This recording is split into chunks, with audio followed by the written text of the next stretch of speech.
Segundos. Ya. Muy buenas tardes a todas y a todos. Mi nombre es Walter Milán, académico del Instituto de la Vivienda de la Facultad de Arquitectura y Urbanismo de la Universidad de Chile, y les quiero dar la bienvenida a esta nueva sesión del seminario de Hábitat Global que hemos estado organizando semana a semana, invitando a investigadores, investigadoras de América Latina, de Europa, de otras geografías, para conversar sobre temas de hábitat desde distintas perspectivas disciplinarias, interdisciplinarias y temáticas.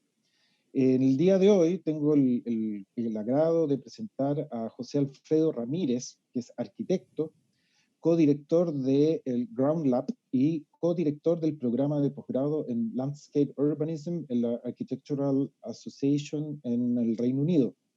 Ground Lab es una iniciativa que desarrolla proyectos sobre cómo los procesos de urbanización impactan el calentamiento global o cambio climático en su sentido más amplio.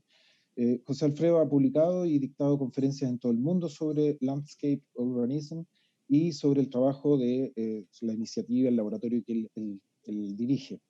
También José Alfredo ha conocido o ha podido participar en proyectos vinculados con Chile, ya que él participó en concurso de la remodelación del eje Alameda Providencia hace unos años atrás, que obtuvieron el primer lugar en ese concurso de remodelación, que lamentablemente se suspendió y que esperamos que en algún momento se pueda retomar, ¿verdad? Y lo importante que tiene que ver con cómo pensar nuestras ciudades, cómo replantear los problemas de movilidad en el país. Así que, sin más, les quiero dar la bienvenida, saludar a José Alfredo, agradecerle también que pueda compartir con todas nosotras esta pantalla esta tarde en nuestras series de Hábitat Global.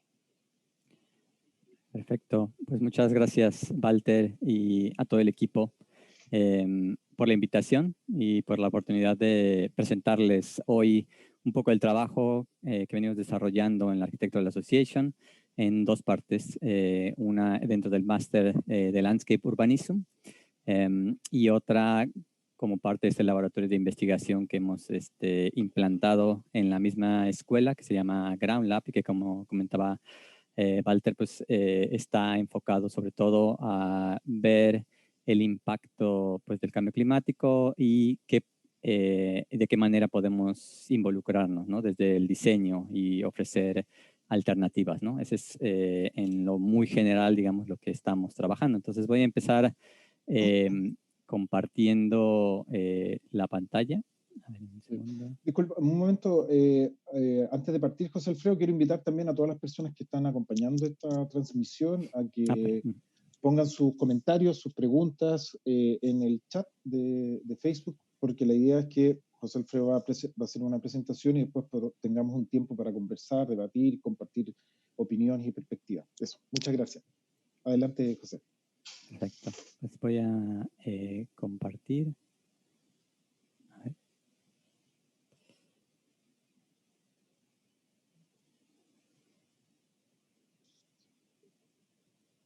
Ahí está.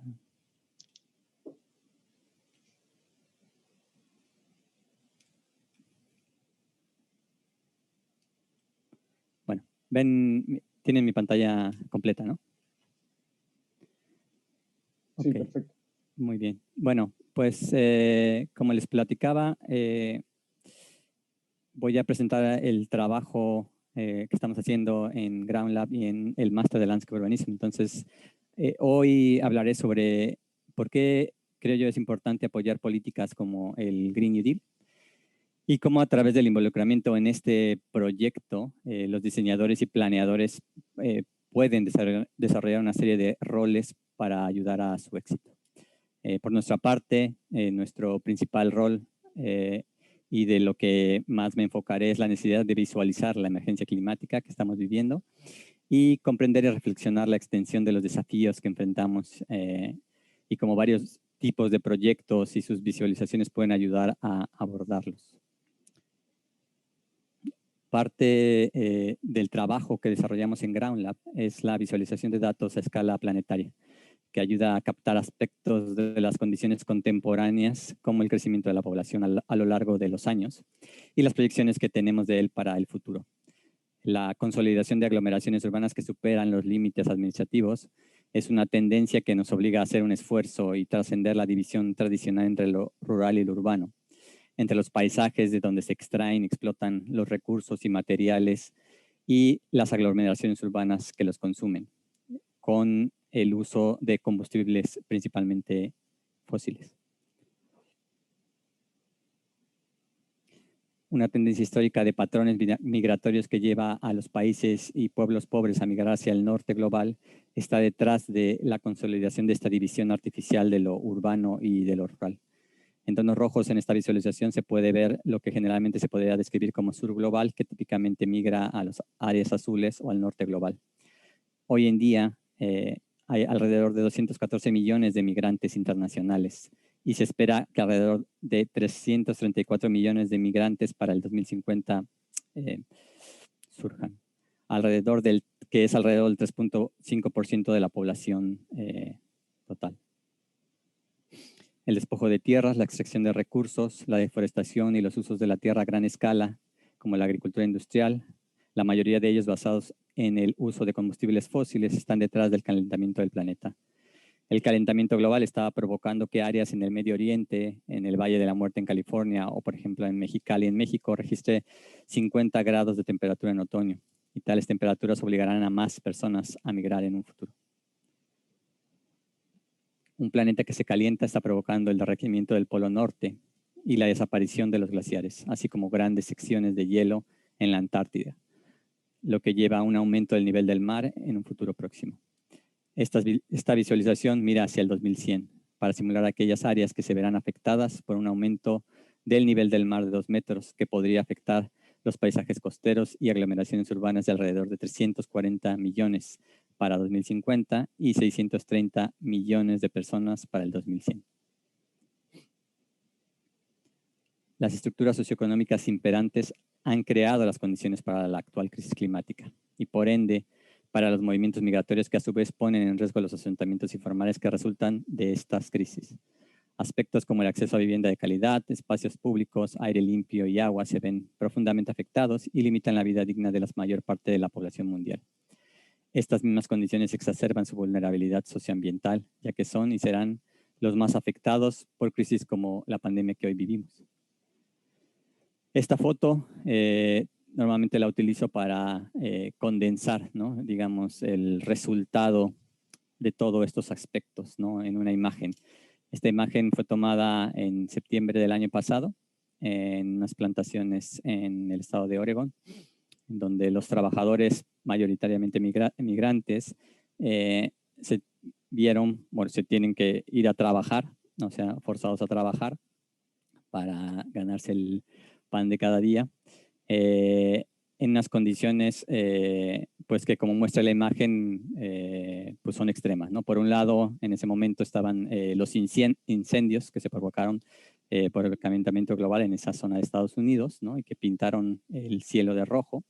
Y por otra parte, las máscaras, ¿no? Que utilizaban los trabajadores porque tenían que seguir trabajando, ¿no? Entonces, esta condición extrema, pues se refleja mucho más en las personas o en las poblaciones más vulnerables, ¿no? Pero también nosotros en el máster de Landscape Urbanism en la Architectural Association hemos trabajado o preguntado de qué manera podríamos contribuir, ¿no? De qué manera podríamos involucrar a los diseñadores, ¿no? Para producir soluciones, para producir alternativas, para criticar la situación actual y ofrecer escenarios, ¿no? Para poder salir de esto, ¿no? Una de las cuestiones que siempre nos hemos preguntado es que, bueno, a final de cuentas, los países ricos como el Reino Unido, pues tienen bastante responsabilidad en la situación actual y por lo tanto esa responsabilidad se puede reflejar, ¿no? En cambios, pues, por ejemplo, en la decarbonización de la economía, ¿no?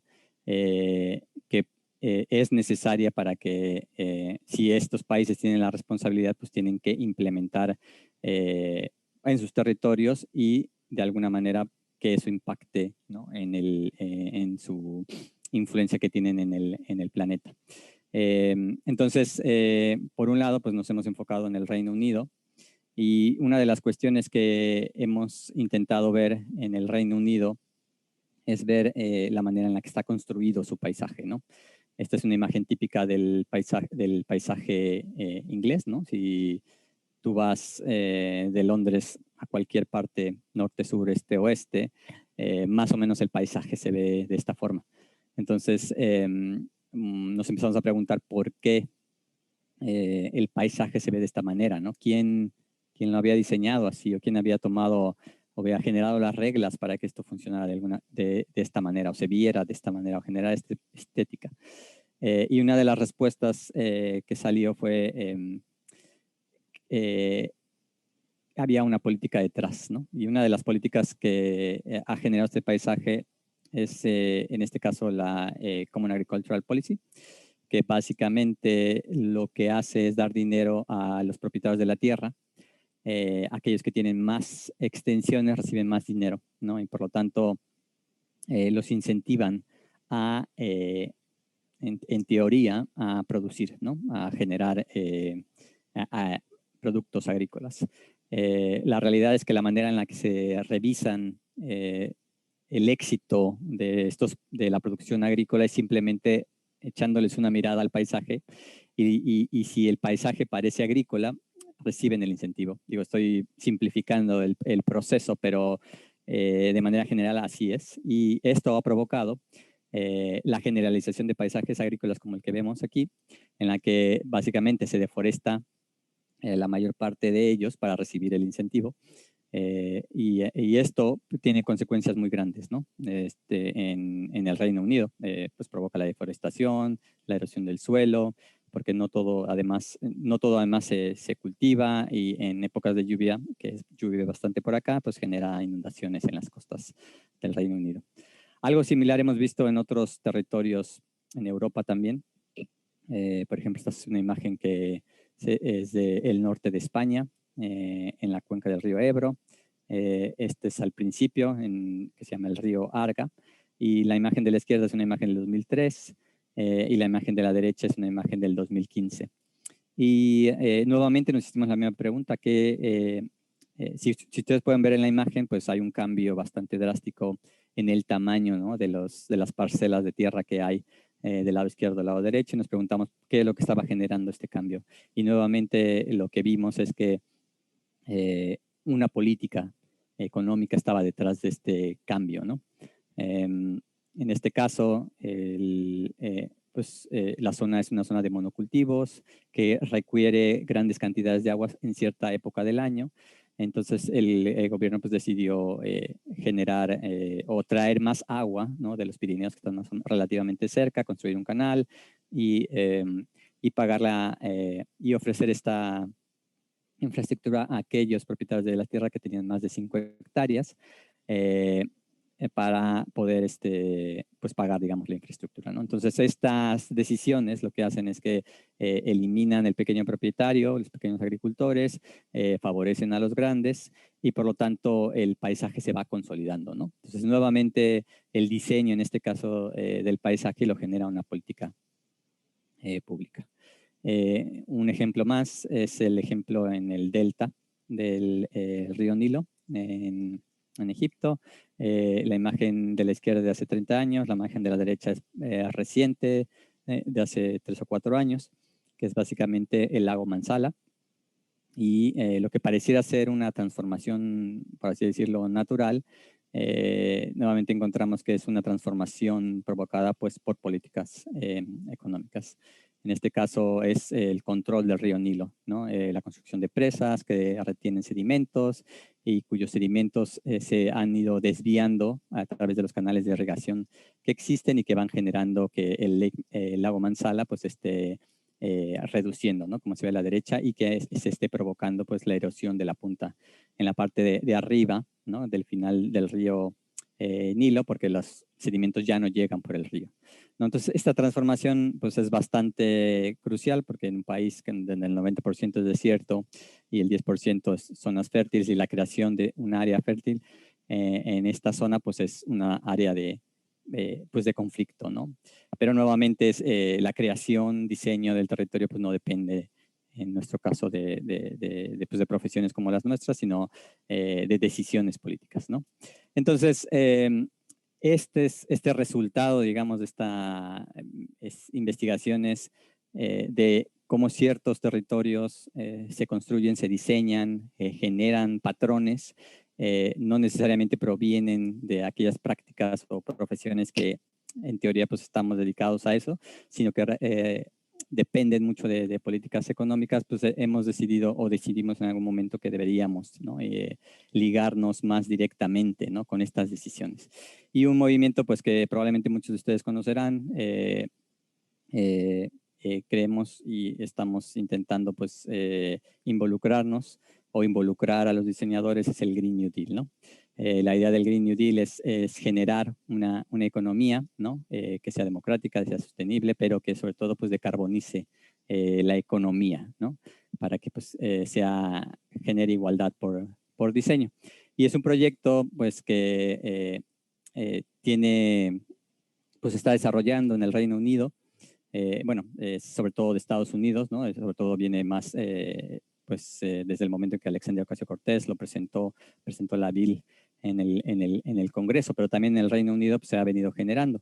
Lo importante, o una de las cuestiones importantes es que el Green New Deal tiene un precedente, ¿no? O sea, tiene un precedente de un proyecto similar que ya sucedió en el pasado, ¿no? Probablemente muchos de ustedes ya también lo conozcan, y es el New Deal, ¿no? Que Franklin Delano Roosevelt implementó en los Estados Unidos en los 30, debido a dos cuestiones que, aunque son completamente diferentes en términos de escala, ¿no? Son parecidas a las condiciones a las que estamos viviendo hoy en día, ¿no? Una es pues una depresión económica, ¿no? Que generó pues, la famosa Gran Depresión, y la otra es una crisis medioambiental, ¿no? En el medio oeste de Estados Unidos, que se llama The Dust Bowl, o se conoce históricamente como el Dust Bowl, ¿no? Que era generada pues, por este tipo de agricultura pues, que favorecía ciertas técnicas, ciertos formas de generar monocultivos, y que fue erosionando y generando pues estas polvaderas y estas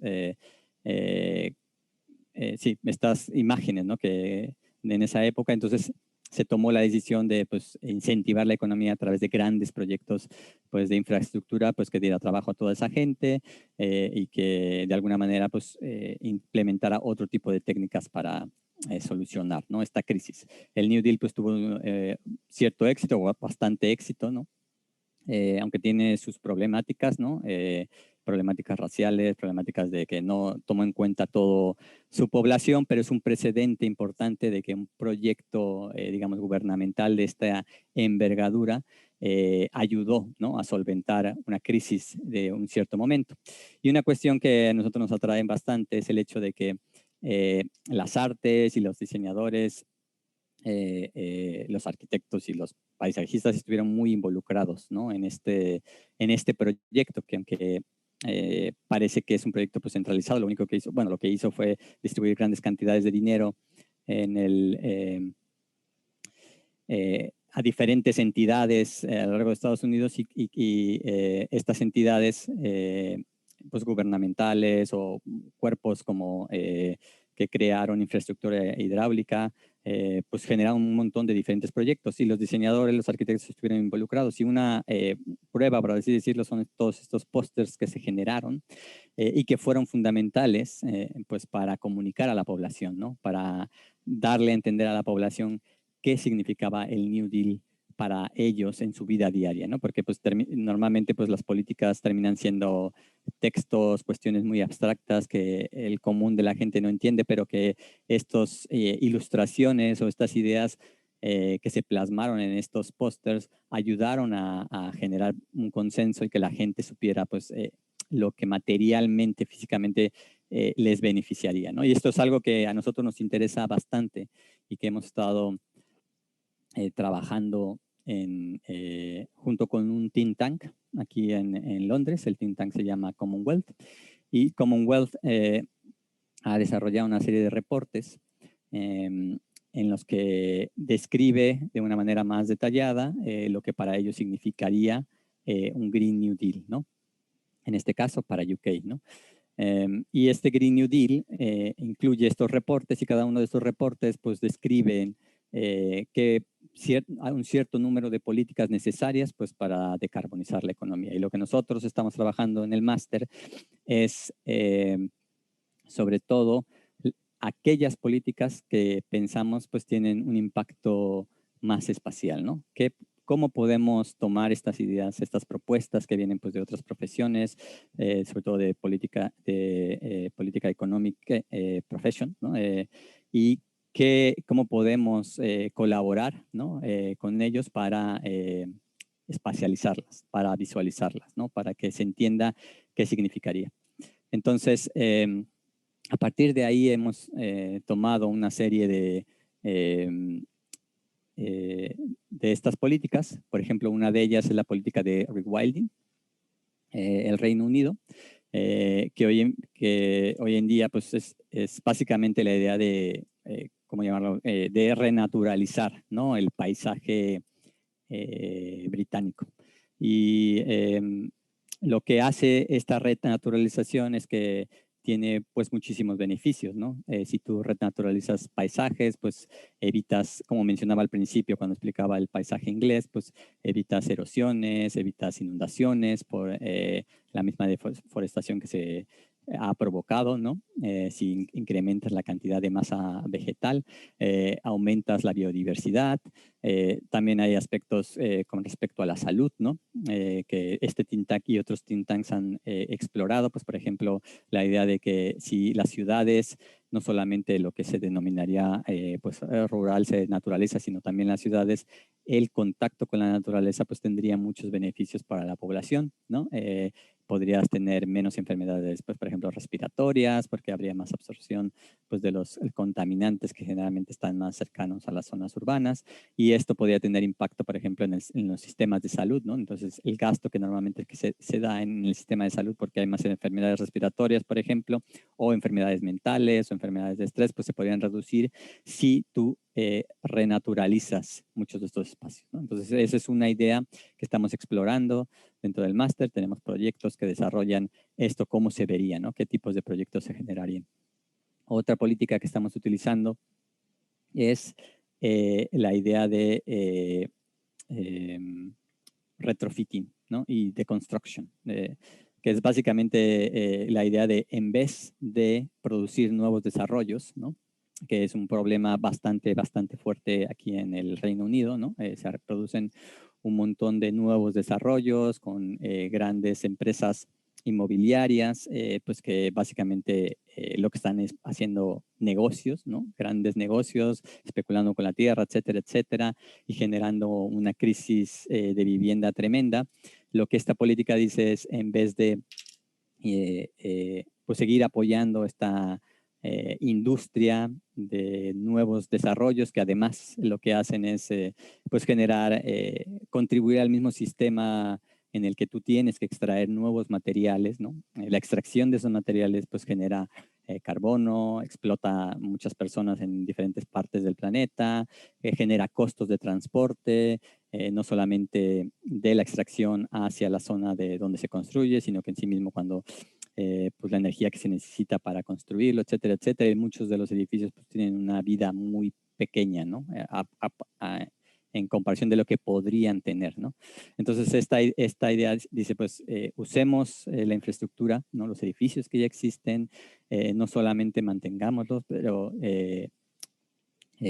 los rehabilitemos, ¿no? De manera que pues puedan gastar menos energía, ¿no? Entonces, se generan técnicas pues, para aislar los edificios, para generar techos verdes, para que ellos mismos produzcan sus propias energías, ¿no?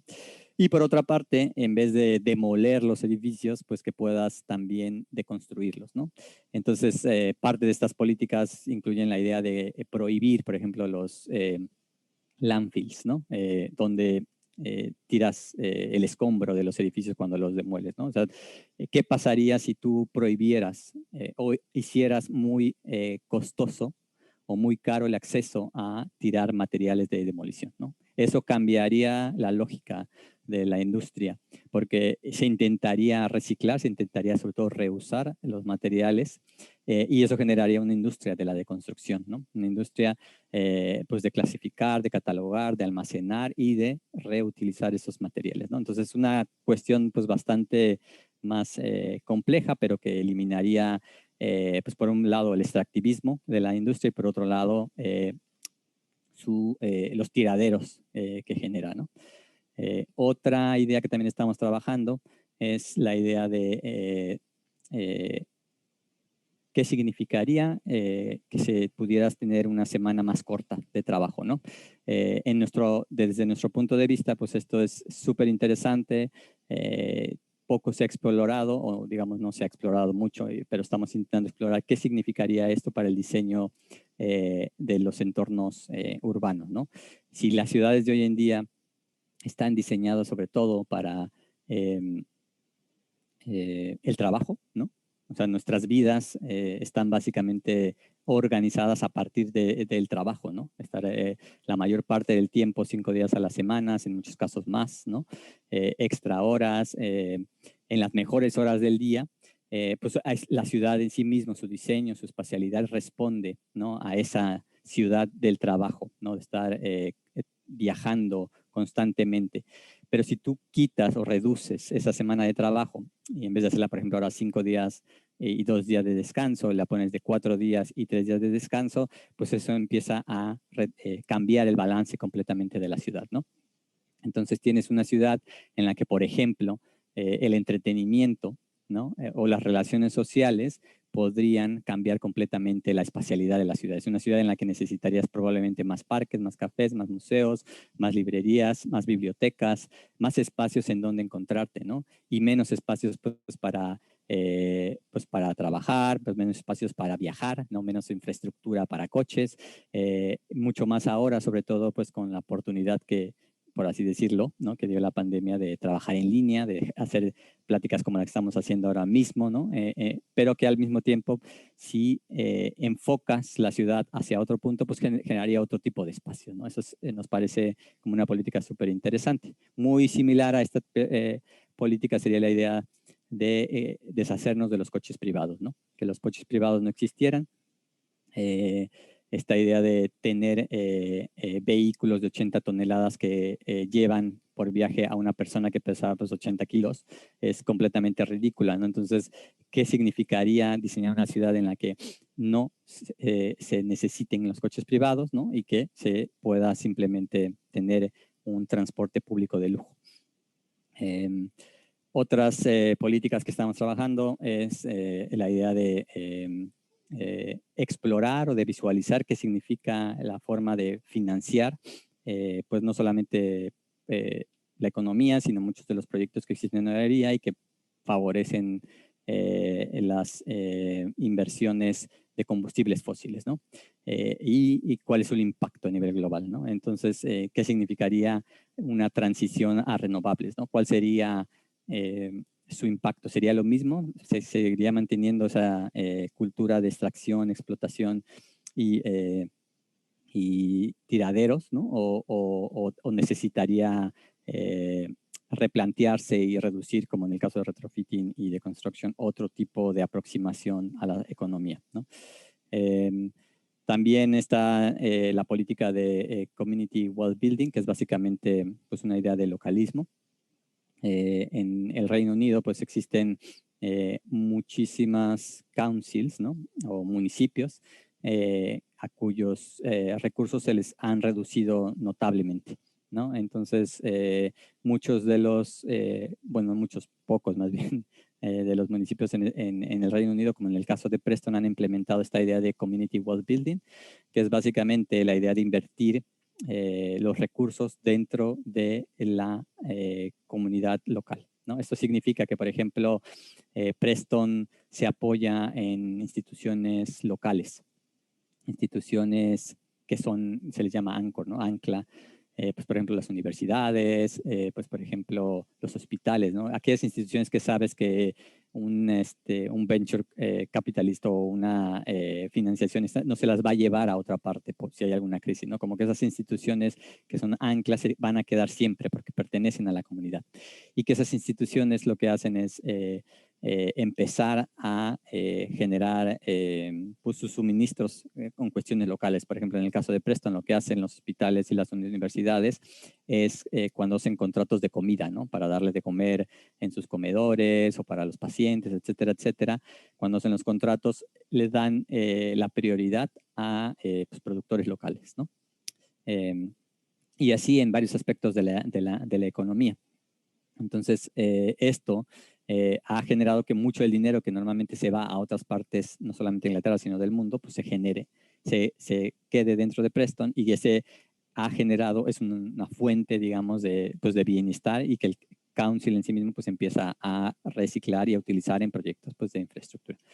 Y finalmente, la política de Just Transition, que es la idea de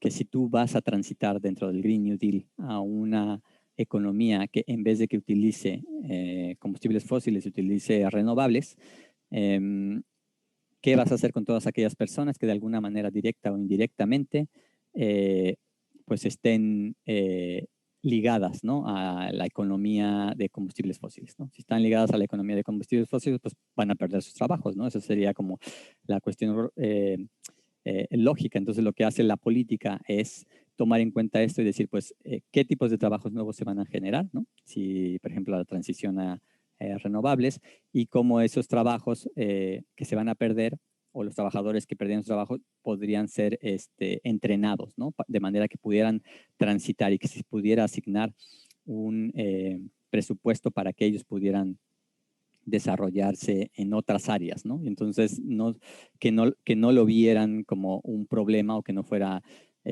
un obstáculo, digamos, para esta transición. Para ello, quería explicarles rápidamente un par de proyectos.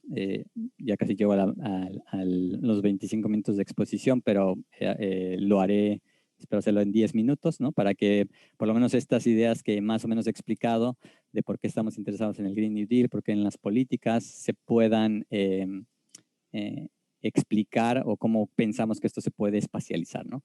Entonces, este proyecto es un proyecto que está desarrollado por estudiantes del Máster de Landscape Urbanism en la Architectural Association y que se llama Just Transition. Está localizado en Gales, ¿no?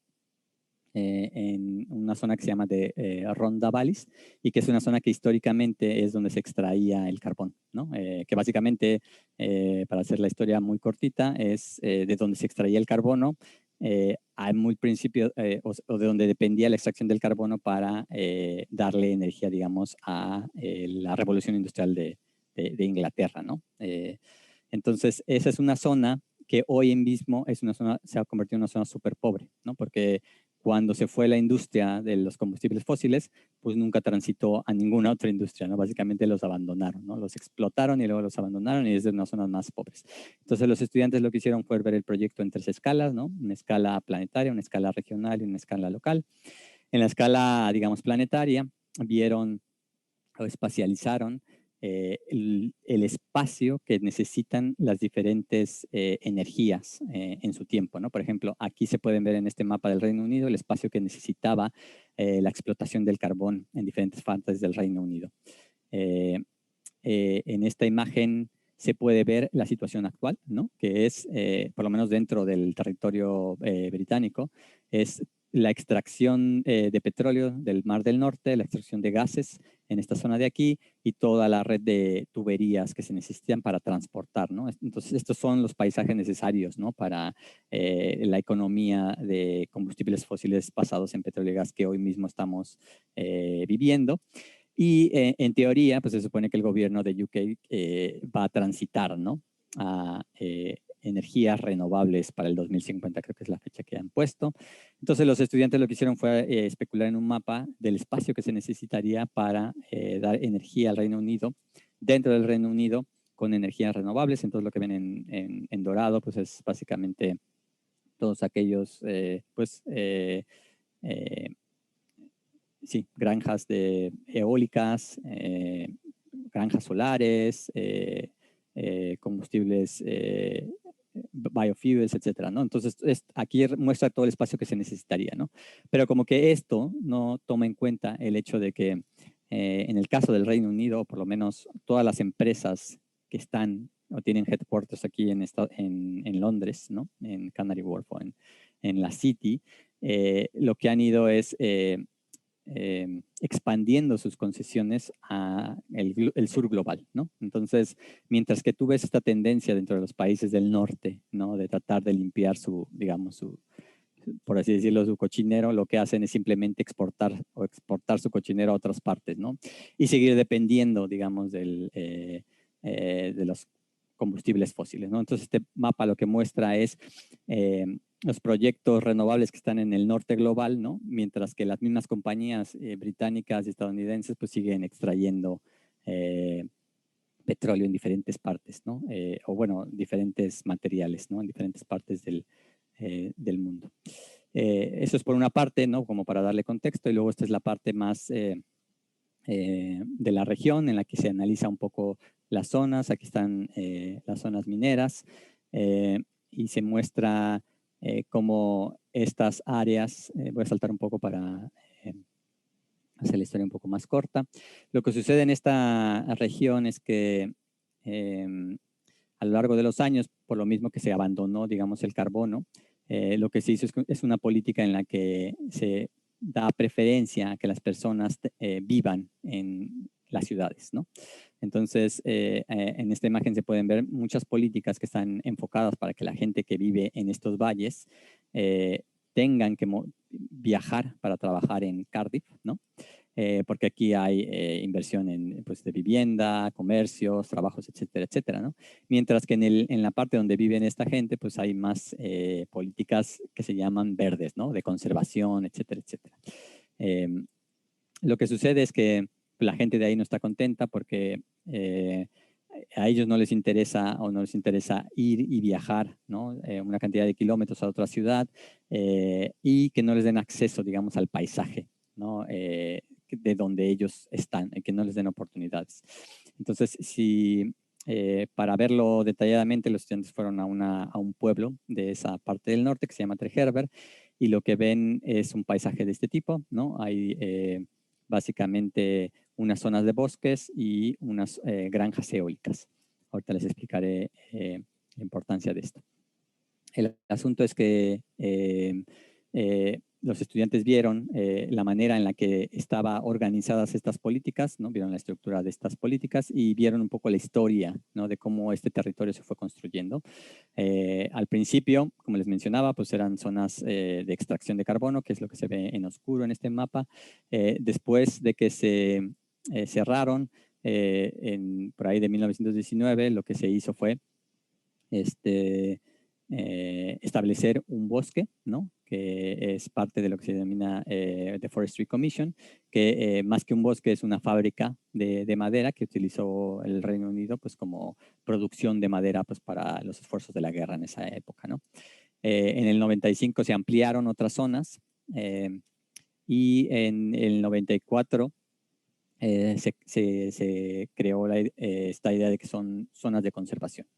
Esto es importante porque no son zonas de conservación, lo cual significa que los pobladores locales no tienen acceso a ellas, ¿no? Está prohibido, no pueden hacer nada en ellas.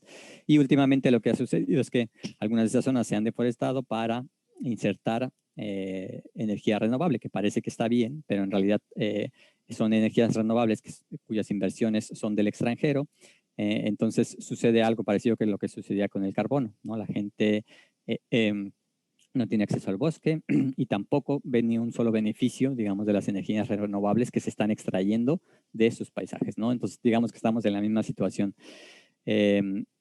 Y si ustedes ven el bosque, esta es una imagen del bosque, lo que pasa con el bosque es que no tiene distancia entre los árboles, ¿no? Los árboles no tienen distancia para poder permitir que la luz pase.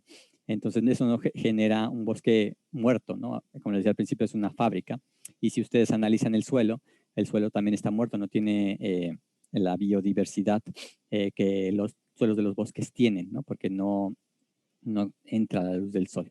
Y entonces la gente de ahí pues está bastante enojada porque por una parte ni es un bosque y por otra parte tampoco les dejan hacer absolutamente nada al respecto, ¿no? Ahí se ve un acercamiento a la pobreza del suelo. Esta es una imagen de la situación actual de la zona y desde el pueblo.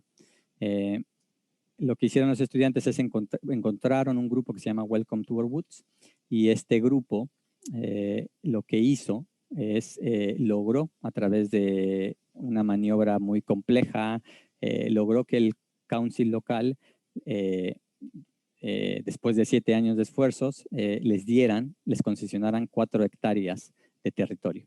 Y en estas 4 hectáreas de territorio lo que han venido haciendo ellos es básicamente pues generar un espacio de bosque de verdad, ¿no? O sea, han quitado algunos árboles para que entre la luz del sol y han generado un montón de actividades que son comunitarias, ¿no? Y que esperan que en algún momento en el futuro pues fueran parte de su economía, ¿no? Como trabajar con los bosques sin explotarlos, pero generar un montón de actividades porque hay pues desde recolección de hongos, recolección de agua en las pequeñas riachuelos que existen, generación de energía, etcétera, etcétera, ¿no? Entonces, un ejemplo bastante interesante. Y los estudiantes dijeron, bueno, si eso está sucediendo en 4 hectáreas, ¿qué sucedería si lo mismo se plantea a toda la escala de los bosques alrededor de Treherber? Y mucho mejor, ¿qué sucedería si eso fuera una política para el Reino Unido?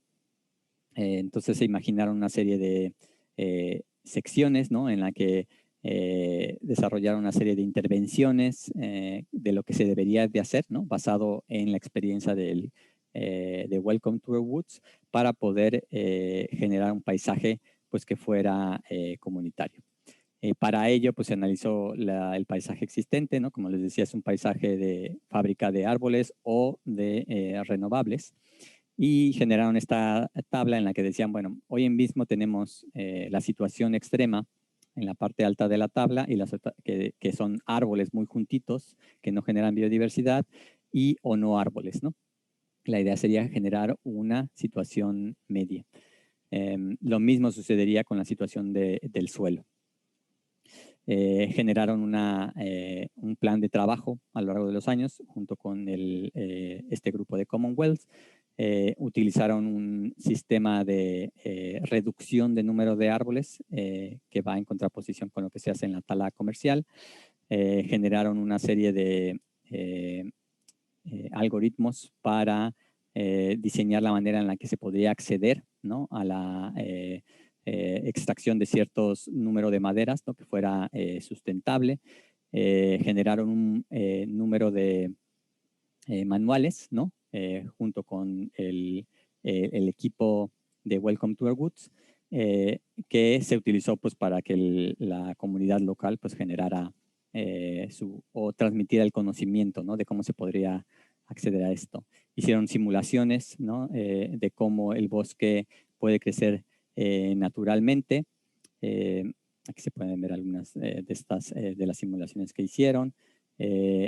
Hicieron intervenciones dentro de estas simulaciones de crecimiento natural del bosque para integrar infraestructura que el ser humano podría meter dentro del bosque, ¿no? Y generar un bosque no virgen, sino recíproco, ¿no? En el que exista una relación de productividad, pero que respete los límites naturales. E hicieron una simulación en una área mucho más amplia de las 4 hectáreas. Y bueno, esto se los va a pasar bastante más rápido porque es una secuencia de cómo los estudiantes se imaginan se podría instalar, digamos, estas técnicas, ¿no? De recuperación del bosque y instauración de economías locales. En la izquierda pueden ver un modelo de negocios que más o menos calcula al principio cuántos incentivos y cuántos apoyo del gobierno necesitarían a partir de la transformación de las políticas, ¿no? De qué es lo que la política podría apoyar.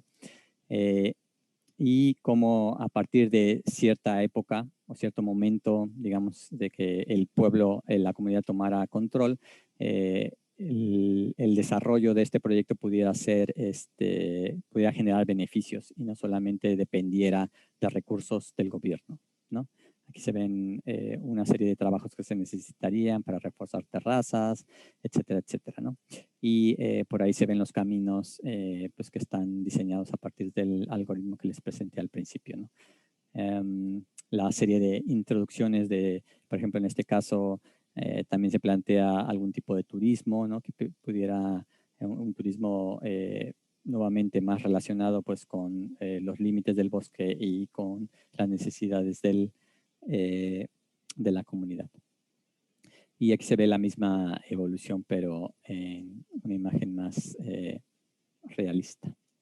Finalmente, lo que desarrollaron los estudiantes fue una sección en la que se describe cómo se llega al estado ideal, ¿no? Entonces, en la parte izquierda, ustedes pueden ver la situación de hoy, ¿no? Y en la parte de la derecha también, ¿no? Son las partes sin árboles y las partes con muchos árboles. La idea es generar un entorno medio a partir de, pues el involucramiento de la comunidad, ¿no?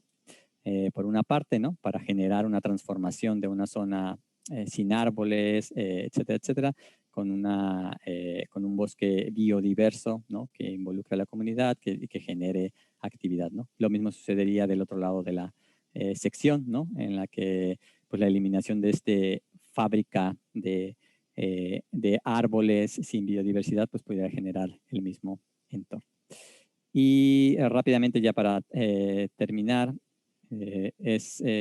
ahora mismo con GroundLab estamos desarrollando un proyecto con el Commonwealth, que es básicamente un proyecto que se va a presentar, esperamos, en la COP26, que va a ser en el mismo Glasgow, que básicamente lo que hace es visualizar la manera en la que algunas de estas políticas traerían, digamos, de beneficio para la ciudad de Glasgow.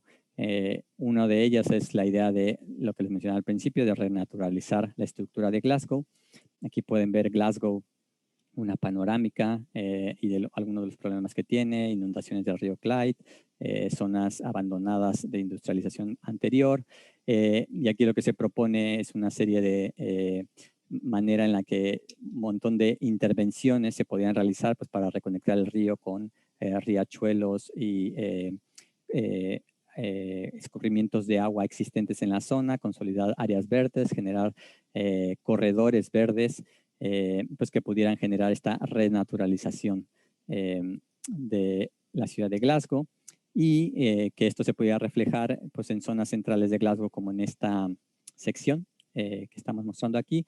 Esta es una sección de una zona histórica de la ciudad y de su situación actual, ¿no? En la que actualmente pues, la mayoría del espacio público está ocupado por los coches, es una situación de superficies y pavimentos duros, es una situación que refleja mucho el sol, genera heat island effects, emite mucho carbono y generamos pues, una imagen en la que la manera en la que esta renaturalización pues, podría generar un espacio diferente en esta misma calle, ¿no? Entonces esta calle pues genera la introducción de infraestructura verde, la utilización de los espacios comerciales para comercio local y mucho de la movilidad, elimina coches privados y se utiliza mucho la movilidad pública en bicicleta, eléctrica, etcétera, ¿no? Por aquí se ven algunos detalles de lo que nos imaginamos podría suceder, ¿no? Y luego lo que se hizo fue ver la escala del edificio. Este es un edificio de vivienda social que se conoce como Tenement, ¿no? Que es histórico en Glasgow y que está abandonado. Y entonces aquí lo que se propuso es una sección que demuestre la manera en la que se puede rehabilitar estos edificios, la manera en la que se puede generar pues, aislamiento de la estructura, la manera en la que se puede generar otro tipo de energías, cómo la gente puede utilizar el espacio, introducir actividades comunitarias en los patios centrales. Algunos edificios existentes se pueden reutilizar pues, para generar talleres, para rehabilitar, pues, por ejemplo, bicicletas o incluso para generar convivios locales o generar pequeños huertos o zonas de árboles que se podían utilizar dentro de la zona, ¿no? Entonces, toda esta serie de imágenes que estamos desarrollando, pues son imágenes que se han desarrollado en conjunto con Commonwealth y con muchos stakeholders, ¿no? En Glasgow, con gente pues que vive ahí, con gente que trabaja ahí y que para nosotros pues, es de alguna manera similar a aquellos pósters que mostré al principio del New Deal, ¿no? Que lo que intentan es ver y mostrarle a la gente cómo si estas políticas pues, podrían tener un efecto en su vida diaria. Y bueno, ahí lo dejo para que podamos platicar, ¿sí, no? Y muchas gracias. Muchas gracias, José Alfredo, por tu presentación. Muy interesante el trabajo que están realizando y quizás en esa misma dirección, principalmente del trabajo que planteaste del magíster, del programa magíster relacionado con el bosque, te quería preguntar, lo que ustedes están proponiendo es una perspectiva del arquitectura del paisaje más orientado, digamos, con temas de cambio climático, pero también eso implica una visión de economía política, ¿no? Y de hecho de una politización también de la disciplina. Claro. ¿Qué ha implicado eso en la formación de los estudiantes, en la reformulación de los planes de estudio, cuando ya no solo se trata, la arquitectura del paisaje siempre ha sido una disciplina que requiere de la interdisciplina, ¿no? Como bien se puede entender del proyecto que presentaste, pero en términos de la formación, de una visión que incorpora estos elementos geopolíticos de análisis en distintas escalas, Sí. etcétera. ¿Cómo han trabajado? Eso es lo primero que te quería preguntar. ¿Cómo han trabajado ese cambio curricular o ese cambio de la perspectiva de la formación de la arquitectura del paisaje? Sí, sí. Una cuestión que hacemos bastante al principio y que se ha transformado dentro del, digamos, el currículum, dentro del máster, es sobre todo generar o revelar la manera en la que los paisajes, y por paisajes me refiero pues a todo, ¿no? A paisajes urbanos, paisajes agrícolas, paisajes rurales, se construyen, ¿no? Que es algo que normalmente, por lo menos en el campo de la arquitectura del paisaje, pues no se pregunta uno, ¿no? ¿De dónde vienen los materiales con los que se utilizan, ¿no? Y no solamente de dónde vienen, qué provocan en aquellos lugares en donde se extraen esos materiales, ¿no? En términos físicos, en términos... Y para ello, pues generamos una serie de talleres, uno le llamamos consequential landscapes, ¿no? Que básicamente explican o intentan concientizar, por así decir, al estudiante, ¿no? De la implicación de ciertos proyectos. Esto viene mucho, pues, por ejemplo, debemos bastante al trabajo de Jane Houghton, no sé si la conocerán, que tiene un libro que se llama Reciprocal Landscapes, ¿no? Que tiene varios ejemplos en Nueva York. Uno de ellos es el ejemplo de la High Line, ¿no? De cómo en sus primeras fases utilizaba esta madera dura, ¿no? Que se extraía o que se extrae del Amazonas, ¿no? Que es parte de una explotación pues, del pulmón pues, del mundo, etcétera, etcétera. Entonces, normalmente pues, la aproximación a un proyecto como la Highland es una aproximación típica de diseño, ¿no? De estética, de una generación de un espacio, reuso de una infraestructura y de los beneficios que traerían, pero normalmente nunca se lee, digamos, la serie de relaciones en las cuales está imbricada, ¿no? Y que para nosotros es importante concientizar, ¿no? Y que los estudiantes no solamente se den cuenta de eso, sino que lo espacialicen, que lo dibujen, que utilicen las cartografías para trazar, ¿no? Esas líneas, en qué se convierten, ¿no? Y por qué, y por qué, qué es lo que podrían generar, ¿no? Entonces, al principio, pues, es mucho de revelar, ¿no? Es mucho de revelar, porque creo yo que, por lo menos en el paisajismo, siempre, o por lo menos en el paisajismo inglés, mucho ha sido de esta coreografía escenográfica, ¿no? En la que tú muestras ciertas cosas y escondes otras cosas, ¿no? Y eso se refleja no solamente, digamos, en la manera en la que los parques se han hecho, ¿no? Sino que en los procesos socioeconómicos en los cuales se han hecho, ¿no? Y eso es lo que nos interesa a nosotros revelar e incorporar en los procesos de diseño. Y para eso la disciplina, como está organizada hoy en día, pues no está equipada, ¿no? Y para ello creemos que es importante pues empezar a involucrar pues aspectos de política económica, de los cuales personalmente pues me siento pues muy básico en el conocimiento, pero que es importante involucrar, y hemos involucrado en el currículum, pues, por ejemplo, a esta think tank, ¿no? Commonwealth, ¿no? Que da pláticas, que explica la manera en la que estas políticas se podrían implementar y los estudiantes, pues, de alguna manera asimilan esto y lo transforman en cuestiones espaciales, ¿no? Eso es un poco como lo estamos intentando aproximar. Sí, y en esa misma dirección, el tema de la vinculación con las comunidades, especialmente el trabajo que estaban, como trabajo piloto, ¿verdad? Que estaban haciendo con los bosques, Sí. ¿qué nuevas estrategias de participación o de coproducción o de codiseño han estado desarrollando? Sí, ahí también hay, creo yo, dos aspectos, ¿no? Uno es, por una parte, visualizar el trabajo que ya existe, ¿no? O sea, no es tanto de, bueno, puede ser un poco de codiseño, pero es un poco como de, en el caso de Welcome to the Woods, hay muchas cosas que ellos ya estaban haciendo, ¿no? Entonces no era como idea de decir, pues yo te voy a proponer cómo lo harías mejor, ¿no? Sino cómo puedo yo visualizar el trabajo que estás haciendo y cómo eso puede funcionar como una herramienta para documentarlo y para transmitir ese conocimiento. Entonces, eso es mucho los manuales que ellos generaron y que de hecho el Welcome to the Woods pues, era como muy agradecido, ¿no? Porque ellos hacen las cosas, pero no habían documentado todas las técnicas que se utilizaban, ¿no? La manera en la que pues, se cortan los árboles, la manera en la que trasladan los árboles, la manera en la que construyen ciertas cosas, las herramientas que utilizan, ¿no? Entonces, eso es una cuestión básica, digamos, de transmisión de conocimiento a través de la generación de documentos en los cuales pues nuestras profesiones pues están bastante bien equipadas, ¿no? Y la otra es lo que se llamaría más como de, pues puede ser de codiseño y nosotros desarrollamos ahora bastantes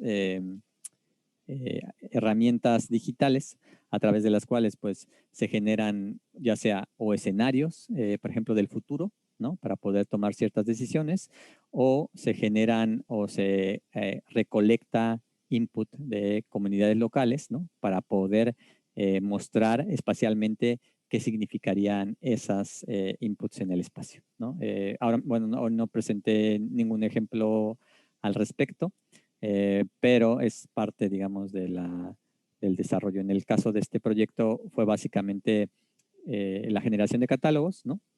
Y sobre todo la especulación de cómo la transformación de una política que se basa en dar dinero a los grandes propietarios se podía transformar en una política en la que te dan dinero por el bien público que estás generando, ¿no? Entonces, esa es la especulación que se hace y ese es el tipo de, digamos, de espacio que ellos piensan se generarían si los apoyos se dan en relación al bienestar que se genera, al bienestar no solamente humano, ¿no? Sino el bienestar de los bosques o el bienestar de los no humanos y que el dinero se distribuya a partir de ahí y no de la cantidad de terreno que tengas, ¿no? Esa era la situación.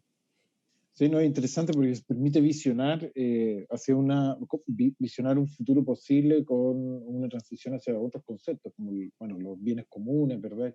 Claro.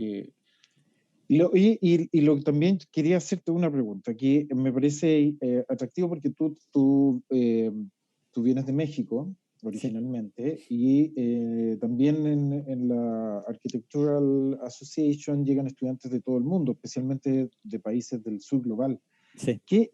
¿Tú podrías identificar algún aprendizaje también que se va aquilatando a partir de la experiencia de especialmente países del sur, de Latinoamérica, África, Asia? Sí. En esta misma línea, ¿no? De lo que están trabajando ustedes. Dices como de nuestra relación uno a uno, digamos, con gente del sur global, cómo eso ha influencia la manera en la que... sí, o sea, también yo creo que mucho de nuestro interés viene, creo que precisamente del tipo de audiencia, por así decirlo, ¿no? De gente con la que trabajamos, que normalmente, de hecho, sí, la mayor parte pues viene, tenemos pocos estudiantes europeos y mayoritariamente pues vienen de Asia o incluso de Latinoamérica. Por una parte, eso creo que ha influenciado bastante, digamos, el cambio curricular, ¿no? Que tiene que ver sobre todo con el hecho de que uno, la responsabilidad, o sea, estamos en una escuela localizada en Londres, en un país, digamos, rico, tiene más responsabilidad en términos de cambio climático, ¿no? Que el sur global, ¿no? O sea, en algún momento lo explicaba dentro de la presentación, ¿no? O sea, los países de aquí consumen mucho más, no solamente hoy en día, sino históricamente, ¿no? Entonces, por ese lado, por eso es que también, aunque parezca, ¿cómo se llama? Como contradictorio, nos enfocamos en proyectos en el Reino Unido, ¿no? O sea, porque pensamos que la transformación tiene que empezar o tendría que ser muchísimo más proactiva dentro del mismo país del Reino Unido. Y para ello, pues, todas las políticas que mencioné, ¿no? Y eso también ayuda un poco a, creo yo, si no existe, a concientizar sobre todo de la gente que viene del Global Sur, ¿no? De discernir el espectro de responsabilidades, ¿no? Claramente, pues, estas cuestiones se pueden ir aplicando en diferentes lugares, ¿no? Pero sabemos, por ejemplo, que los países ricos pues tienen más capacidad para transformarse que los países que están en desarrollo, ¿no? Entonces, muchas de las cosas, por ejemplo,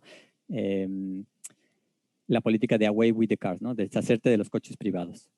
Es una cuestión que aquí mismo en el Reino Unido, en teoría, es muy fácil de hacer, porque tú tienes una infraestructura pues, de transporte público que está mucho más desarrollada, digamos, que en ciudades, por ejemplo, de Latinoamérica, ¿no? Entonces es más justo pedir, exigir, ¿no? Que Londres, que las ciudades de aquí, con todos los recursos y toda la tecnología que tienen disponible, lo hagan, ¿no?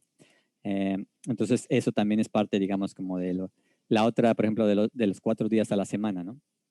Mucho de los 4 días a la semana depende de la automatización, ¿no? De la tecnología, ¿no? Esta idea de que, bueno, la tecnología nos va a hacer que trabajemos menos porque pues, nos van a dejar menos trabajo, ¿no? Lo que sea. Pero la tecnología en sí misma está más disponible aquí, ¿no?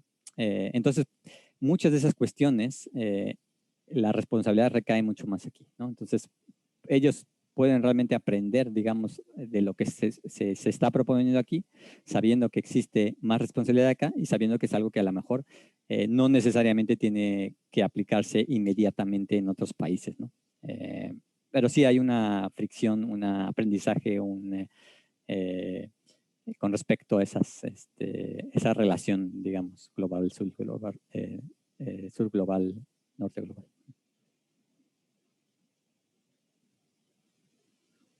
Bueno, ya estamos llegando al final de nuestro seminario, pero no puedo despedir esta sesión sin no preguntarte respecto un poco a tu participación en el equipo de la remodelación del eje Alameda Providencia, que es el principal eje Sí. Simbólico de movilidad también que hay en la ciudad de Santiago. ¿Qué elementos del trabajo que ustedes realizan crees que se trataron de implementar o expresar en el proyecto que ustedes presentaron junto con un equipo de otros profesionales y otras oficinas? Sí, yo, por ejemplo, en el caso de ese proyecto, pues la idea de privilegiar otros sistemas de movilidad, ¿no? Y de que el privilegiar otros sistemas de movilidad genere espacio público de calidad, ¿no? Es lo que nosotros trabajamos ahí, ¿no?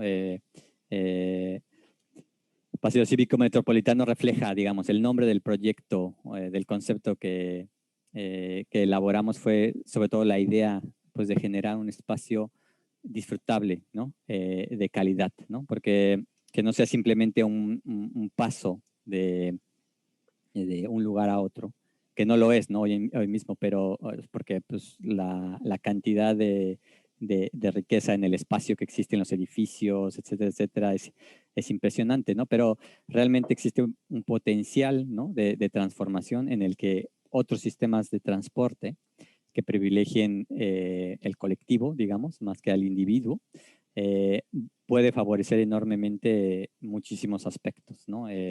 Pues favorecería pues la reducción de contaminación, favorecería la expansión de la masa arbórea que existe, sobre todo en las zonas menos privilegiadas como es el oeste, ¿no? Del corredor. Eh, favorecería la creación y el disfrute de un montón de espacios públicos que hoy en día es difícil acceder a ellos, ¿no? Etcétera, ¿no? Entonces, eso, digo, es una cuestión pues bastante complicada, ¿no? No solamente el hecho de pues, que esté ahora mismo parado el proyecto lo demuestra, ¿no? Sino también pues hay las propuestas, yo creo que hay una cuestión de negociación que pues tiene que irse transformando y es nuevamente esta relación, digamos, de las políticas que existen hoy en día con las propuestas con respecto a movilidad. Por ejemplo, un ejemplo que me parece muy claro ahí mismo es la velocidad de los coches, que creo yo que viene mucho, o sea, la manera en la que se diseñó, digamos, originalmente las calles que cruzan la Avenida Providencia, pues responden mucho a un modelo económico que responde más a la eficiencia, ¿no? Hay que moverse de un punto a otro a una cierta velocidad, ¿no? Y beneficia mucho al individuo, ¿no? Entonces, eso realmente tiene unas consecuencias espaciales, ¿no? Y que si tú transformas esa cuestión político-económica en la que en vez de privilegiar al individuo y privilegiar, digamos, la velocidad, ¿no? O la eficiencia, ¿no? Como se llama, privilegias otro tipo de cuestiones, ¿no? El ambiente, la calidad, pero que eso mismo traería una comunicación mucho más directa, ¿no? En términos de transporte, generaría un cambio completamente más fácil, ¿no? O sea, más fácil de lo que se ha generado hoy en día. Pues, creo que, bueno, pues ustedes saben más incluso que nosotros y el equipo que trabaja ahí localmente sabe muchísimo más, ¿no?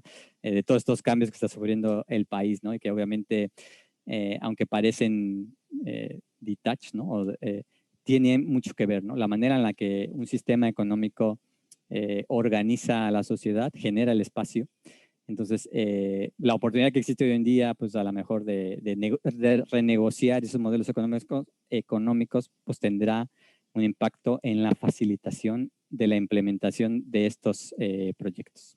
Bueno, lo hice demasiado complicada la explicación, pero creo yo que tiene mucha eh,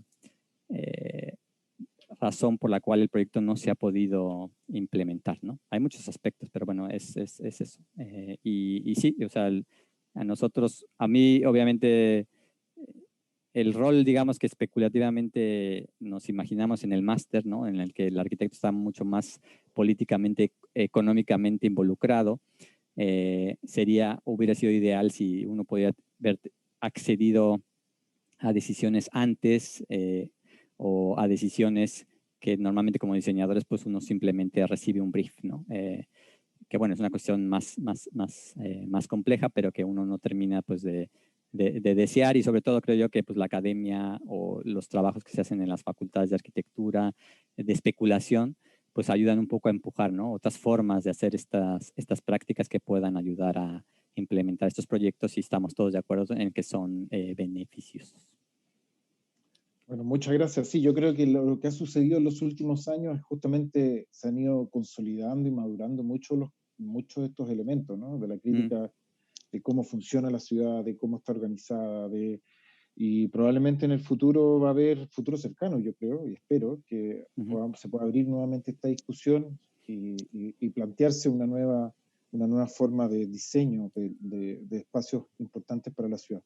En el caso del proyecto de Alameda Providencia, el proyecto de ustedes era muy interesante. Habrá que replanteárselo quizás si la estatua de Baquedano en la Plaza Baquedano, pero eso es otra historia que quizás te podemos contar después qué pasó con la estatua.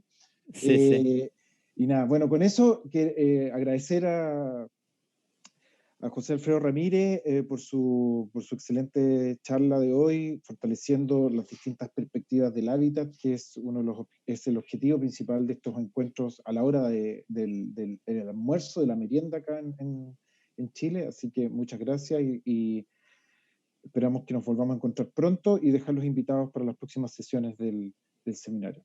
Muchas Bueno, gracias. pues muchas gracias a todos. Que estén muy bien. Gracias. Vale. Adiós.